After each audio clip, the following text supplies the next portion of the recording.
Am I the a-hole stories? Am I the a-hole for never telling my parents I had a son that was given up for adoption? My parents were very cold, strict, and controlling people almost my entire life. Very religious and always cared about how the rest of their church viewed them, so they were even harder on me to always be perfect. I was out of the house at 18. I didn't have any money since my parents never let me work, so I lived with friends. My girlfriend and I were only 19 when she got pregnant. Neither of us with a place of our own, no money. We weren't at all prepared to be parents. Despite trying to break away from our parents' strict religious views, we still felt guilt about considering termination. I'm completely pro-choice by the way, but personally, we couldn't bring ourselves to do it, and looked into adoption instead. We went through the process, and our son was adopted by a nice enough couple. It hurt for a long time, but we eventually moved on with our lives. The thing is, I never told my parents anything. I feared what they would do if they found out. Yes, at that age I still feared them. Mostly afraid they would try to adopt him instead, and raise him in the same dysfunctional household, which I couldn't allow knowing how they'd be. We were no contact at all when this was happening, and didn't speak until after 15 years. My dad had a heart attack and was in the hospital. I reached out and helped while he was in recovery. They both wanted to mend our relationship, since this was sort of a wake-up call, and while it's not perfect and they're in some ways still stuck in a certain mindset, I know they have tried to be more open and loving. Now when my bio son was adopted, we agreed he was free to contact us once he was older, and that's exactly what he did when he was 19. Ben has been in my life for almost 2 years, and it's been such a blessing getting to know the wonderful man he grew up to be. Ben has expressed interest in meeting my parents, as he's already met my ex's parents. He knows the whole story about them, and that they don't know about him at all. He's fine if I don't want them to know, but I decided it was time anyways and decided to speak with them. Boy, was it a major disaster. My mom was so upset she was almost in tears, and my dad wouldn't even look at me. They acted like I was a monster for never telling them they had a grandchild out in the world, and also angry at the fact that I gave him away, when they would have given him a home. They were far too upset, so I left the house. Despite having confirmation that they would have tried to adopt him, and it was the right choice not to let that happen, I have gotten a lot of talks from my mom's family, agreeing adoption was the best choice, but that my parents still had the right to know of their own grandchild's existence. For that, they believe I was in fact wrong for keeping them from knowing this. I understand lies, especially of this magnitude, would blow up eventually anyways, but I am questioning whether my choice was so bad. I'm the a-hole for it. Now for the top comments. Not the a-hole. You went no contact for years for a reason. They probably wouldn't have raised that boy any better than they raised you. Letting them know they had a grandchild would have probably caused a crap show. You kept it out and let you and your son have semi-normal and healthy lives. Not the a-hole exactly this. You did the right thing for your son. It was the best option for him. You gave him a life out of that toxic environment. You have confirmation now that they would have tried to adopt him themselves. That should be enough to reassure yourself that you did right for your child. Not the a-hole. I grew up in a fundamentalist cult. I never would have wanted my own child to be raised in that environment. When you are extremely sheltered, manipulated, controlled, and terrified by your parents, it is very difficult to make adult decisions. You were extremely young at the time. You did what you thought was best for your son, and gave him a good life. You arguably made the best decision you possibly could have made for him. Hindsight is 20/20, and maybe you should have told your parents. But your reasons for not telling them are valid. I remember very well how easily I caved to my parents' whims, despite trying to stand up for myself. What if they had hounded you day, after day, after day? Would you have been able to maintain your resolve, and give Ben up for adoption? They would have placed an insane amount of guilt on you. I know that if it were me, I would never want a child raised in that environment, but the pressure from my own parents would have been insane. Your parents are mad now, but they would have been mad for the last 19 years if you told them. With the knowledge that you have now, you might question if you should have told your parents about your decision. I don't think there is an easy answer for that, but you did it from a sense of self-preservation, not to hurt them or to be spiteful. I'm not a cruel person. Despite the differences I have with my parents, I don't deliberately hurt them. But a part of me feels like you should simply look your parents right in the eyes, and say that you decided to keep the knowledge of Ben from them, because of how they treated you growing up. And you didn't want your own son raised with the same sense of despair.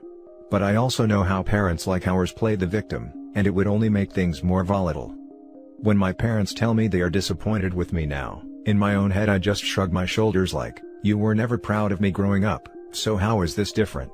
The only difference is that, now I live my life to take care of myself first. I wish I had more words of comfort or encouragement. I think you just need to find peace in the fact that you made the best possible decision for Ben. They can either choose to be in a relationship with you and your son, or they can continue to play the victim, and not be part of your lives. I feel you, and I grew up with the exact same parents. At that age, I know I would have done anything they asked me no matter how hard I tried to be defiant. It's the reason why I knew having no contact at all was the best way to finally break away from their control. Thank you for this. It's very reassuring during a time like this, when it feels like the rest of the world is against you, to be reminded that this was the best choice. I am beyond proud of the man he's become. I don't think that would have been possible had he gone with them. Next story is titled, Am I the a-hole for not telling my family I have a biological child? Sorry in advance on mobile. So, I will begin by saying that I, 28 male, have been married to my wife, 29 female, for 5 years, together for 12. We have a great relationship and I have never been unfaithful. Where this conflict begins, is 10 years ago when I met my best friend Jane, 28 female, and her husband Tim, 29 male. At the time Tim identified as female, but has since transitioned to male. My wife and I are very supportive of him. Jane is one of my best friends and gets along great with my wife. 4 years ago, Tim and Jane wanted to start a family, and looked into getting a donor as Jane wanted a biological child. They wanted to actually know the donor in case the child had medical issues or needed a kidney. They asked me if I would consider it. I have good genes, and I was someone close to the family. After discussing it with my wife and more discussions between the four of us, we agreed. My wife was actually a surrogate for her sister a year before this, and we are very open to helping people have children.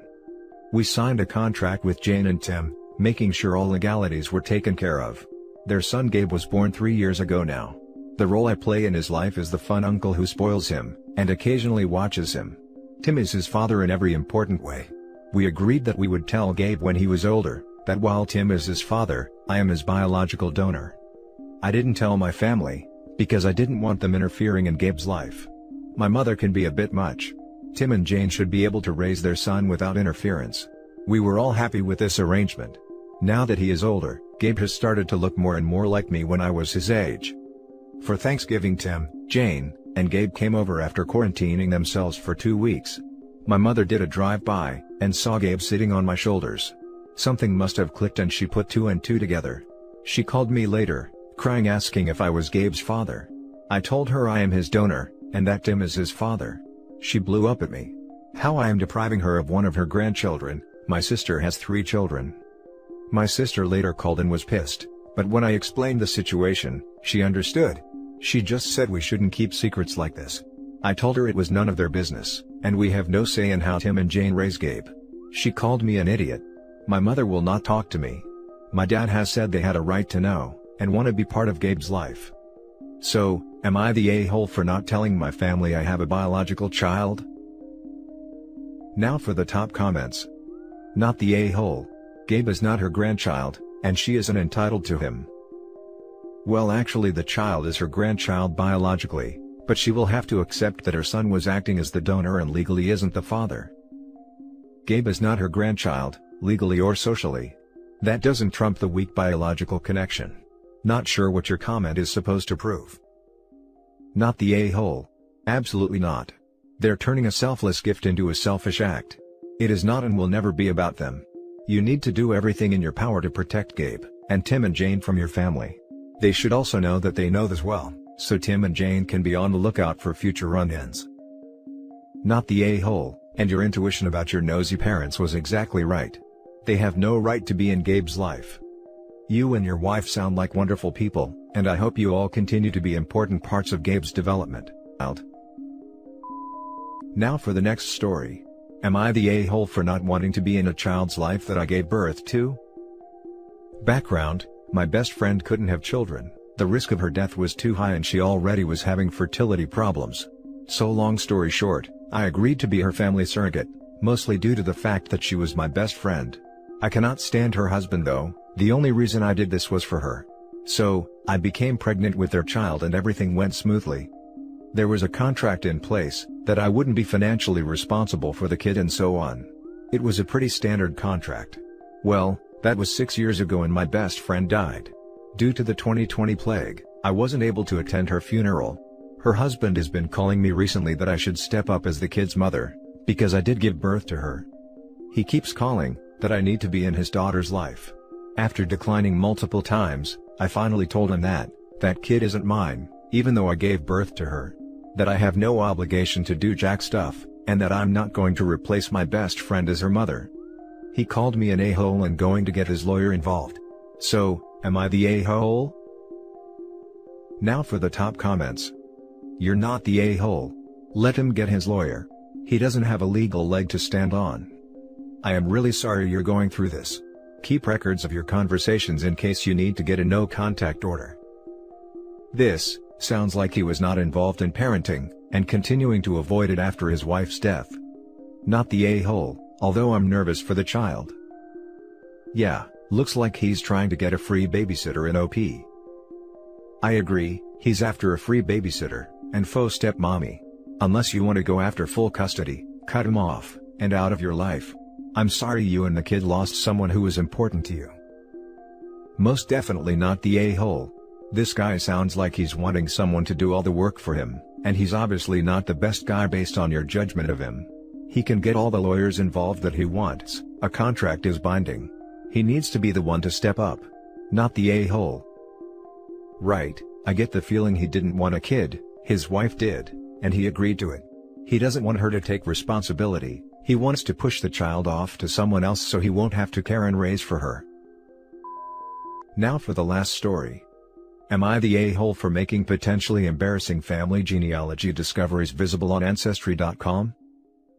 I've been the extended family's amateur genealogist for more than 20 years. I've built an enormous family tree on Ancestry.com. Names and details on all living people are hidden, unless I give special permission to someone. Info on deceased people is visible. Like a lot of American families, there's a persistent myth that we have some Native American heritage. My late paternal grandmother told us that she was descended from a French soldier who married a Native American woman. Well, Grandma, who was a very sweet lady, made this up. She was orphaned at age 2, and didn't even remember her biological parents. Maybe she just wanted an origin story? I figured out who her biological parents were earlier this year, by triangulating my DNA matches and searching other people's public family trees. My great-grandparents were Eastern European immigrants. From newfound relations, I was able to learn a bit of family history. No Native Americans are in it. I'd actually forgotten about the Native American stories. My dad is no longer alive, but I shared this info with his brother, my uncle. He thanked me but asked, "Are you 100% sure there's no Indians?" His word, not mine, in our tree? "Yep, 100% sure," I told him. He responded, "Well, Ronnie, fake name, isn't going to like hearing that. Ronnie is my cousin, I haven't seen him since we were kids," and he apparently took the Native American thing to heart. He went out and got a bunch of tattoos with symbols from some local tribe. I checked out his Facebook, and sure enough, he and his kids even go to local powwows, and are tribal dancers. I had no idea. To look at Ronnie, I guess you could believe he had somewhat exotic ethnicity if he claimed it. Dark hair and eyes, warm skin tone, high cheekbones, large nose. On the other hand, he looks pretty damn Slavic too. I had, and have no intention of telling anybody in Ronnie's world, that this is untrue. But he did not take the news well. His dad shared my number and I got a text from Ronnie telling me to take down any info about our family origin immediately. I responded no, and reassured him that his name wasn't displayed, and his secret was safe with me. I'm not trying to out anybody as anything. I don't share findings on Facebook, and you'd really have to dig through the Ancestry.com tree and know what to look for, to find these nuggets on your own. He texted back, "You're a freaking witch." I blocked him. In hindsight, I wish I'd have responded, "And you're a white dude?" Now my uncle has asked me to remove the info as well, for his grandkids' sake. I repeated what I told Ronnie. At least my uncle didn't curse at me, though he is disappointed. I'm sorry Ronnie didn't have the foresight to do his own research before going native, but I don't think I'm an a-hole for accurately representing our family history where someone else could see it. Or am I? Now for the top comments. Not the a-hole, Ronnie should have checked and double-checked before he based his lifestyle on a story. Good for you for standing up for yourself. In all fairness, I don't think these resources were readily available a couple of decades ago when Ronnie was a youth. I don't really think it's fair to tell the person to do their research retroactively when that probably wasn't possible. Not the a-hole. It was a huge thing, back in the day, for grandparents to tell family we were part Native American. I have no idea why. My mom's side was Cherokee. We aren't, and are as white as could be. We're Irish, English, and German with a little Russian thrown in. Based on my, admittedly limited, knowledge in this area, at the turn of the 19th century, when indigenous groups had been suppressed, a lot of their population had died, from disease/war/trail of tears, all the other terrible things, and the myth of the noble savage became popular, pointing to native heritage became a way of claiming a connection to the land. Having some slight native heritage creates a much more palatable story than being the white invaders that took the land, especially when cultural attitudes towards indigenous people softened. Regardless, OP is not the a-hole. Even if the cousin was 1/16th Cherokee, claiming native heritage after being raised as a white person is kind of gross, especially if her cousin had no authentic connection to the culture before he got all his tribal tattoos. The fact that he is so mad over the 1/16th of heritage he thought he had, shows how thin the veneer was in the first place. Not the a-hole. Like a lot of American families, there's a persistent myth that we have some Native American heritage. I've got some Indian in me, was the earlier generations, but I've got a black friend. For a lot of people, it was that they literally had black ancestors, but were mostly white passing, so they used the Native American cover to explain any darker colorings, or not quite white-looking babies. And that's it for this video guys. If you have thoughts to share, leave a comment below. Don't forget to hit like and subscribe if you like this content. I'll catch you in the next one.